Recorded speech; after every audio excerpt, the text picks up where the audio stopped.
যে 27 রাত্রিতে শুধু জাগবেন, এটা কিন্তু ঠিক না। আপনি কিভাবে কনফার্ম হলেন যে 27 রাত্রি কত রাত্রি হবে? আল্লাহ রাসূল কনফার্ম হননি, সাহাবায়ে কেরাম কনফার্ম হননি। আল্লাহ রাসূল বলছেন আমি কদর রাত্রিতে পেলাম, আমি মসজিদে যাচ্ছি বলবো এই রাত্রি কদর রাত্রি। সামনে যা দেখছি 2 জন ব্যক্তি লাগছে দ্বন্দ্ব লেগে সাহাবীদের বলতেই ভুলে গেলাম যে কোন দিন পেয়েছিলাম। এটা আল্লাহর নবীকে ভুলে দেওয়া হয়েছে, আর বাঙালিরা মনে করেছে 27 রাত্রি কদর রাত্রি। যা করি আমরা সব ভুয়া, না জেনে করি। 5টি রাত্রিতেই জায়গা লাগবে, আশা থাকবে। আপনি না পেলেও আল্লাহ রাব্বুল আলামিন আপনাকে সেটা দান করবেন।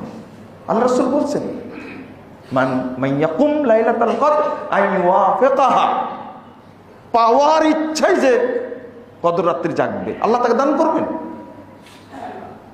আমি যেটা বলতে চেয়েছিলাম কদর রাত্রির ব্যাপারে, আপনারা হয়তো পরিষ্কার হয়েছেন যে কদর রাত্রিকে অবহেলা করা যাবে না, মোটেও না। আল্লাহ আপনার জন্য এত কিছু নিয়ে হাজির হন, ফেরেশতা পাঠান, আর আপনি ঘুমিয়ে থাকেন কিভাবে? আপনাদের এখানে আলহামদুলিল্লাহ চিনাতি মসজিদে অনেক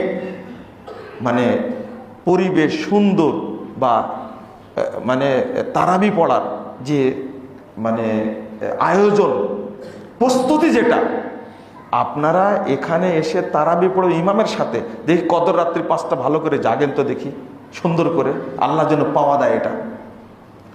আমি এতটুকু কথা বললাম, রমাজানকে কখনো গুরুত্বহীন করা যাবে না। করলে কি হবে? আল্লাহ অপদস্থ করবেন, দুনিয়াতেও করবেন, আবার কি করবেন।